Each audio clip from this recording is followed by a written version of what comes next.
I'm Yancey and this is et al. We just finished our research trip to the bottom of the halophylegic zone, where we found the snailfish to be the second deepest living species by 1 metre.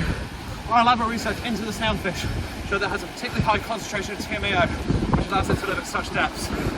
We pondered whether the physiological limit of TMAO is what's preventing other fish from migrating to the deeper depths of the ocean.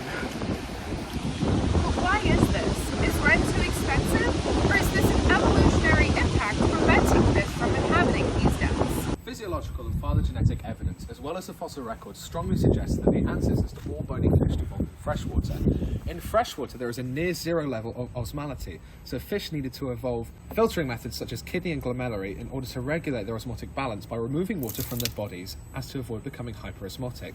However, to adapt to marine environments with a far higher osmolality, the exact opposite became required, and marine species had to reverse their osmoregulation processes in order to increase their osmotic pressure, bringing in more water to stop becoming hyperosmotic, with some deep water fish even losing their glomeruli.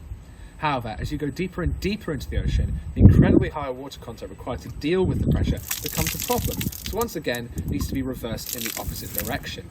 This is where things such as TMAO or trimethylene N oxide for long become useful to help stabilize proteins against increased pressure and water content. So, is this apparent depth limit for fish because of a lack of time to unreverse their osmoregulation, or is there something else? But what even is TMAO? A molecule called a piezolite, which stops osmotic water loss. TMAO does this and helps stabilize other proteins, making them better at folding. It also stops water from forcing itself into proteins and then breaking them apart. But there can be too much of a good thing. Here, my TMAO is swamped by water.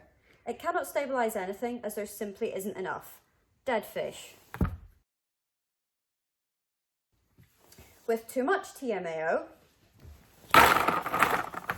the molecule cannot hold on to water and nothing can move. Also dead fish. Just enough TMAO means there's not so much that nothing happens, but not too little that the fish floods. The fish lives.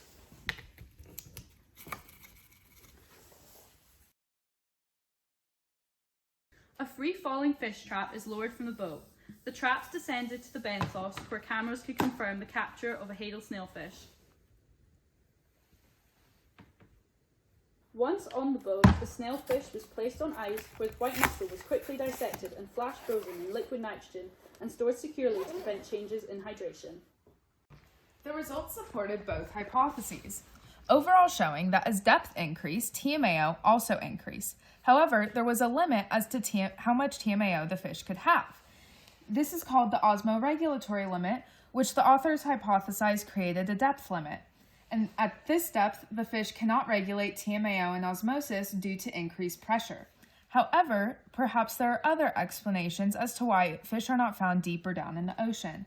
One is decreased food supply below 8,200 meters, which decreases the fish's ability to make and ingest TMAO. The last explanation could be that TMAO can't counteract pressure effects after 8,200 meters. This research shows that the depth that fish live at is proportionally related to the TMAO levels in their body. To understand why fish aren't migrating to the deepest depths, further research is needed to look into selective pressures, genetic variation, and time for these crucial osmotic regulating organs to evolve. Research into the actual deepest living species, the Cuskill, could further our understanding of the physiological adaptations which allow fish to live so deep in the ocean. We're going to go do some more research now on that fish.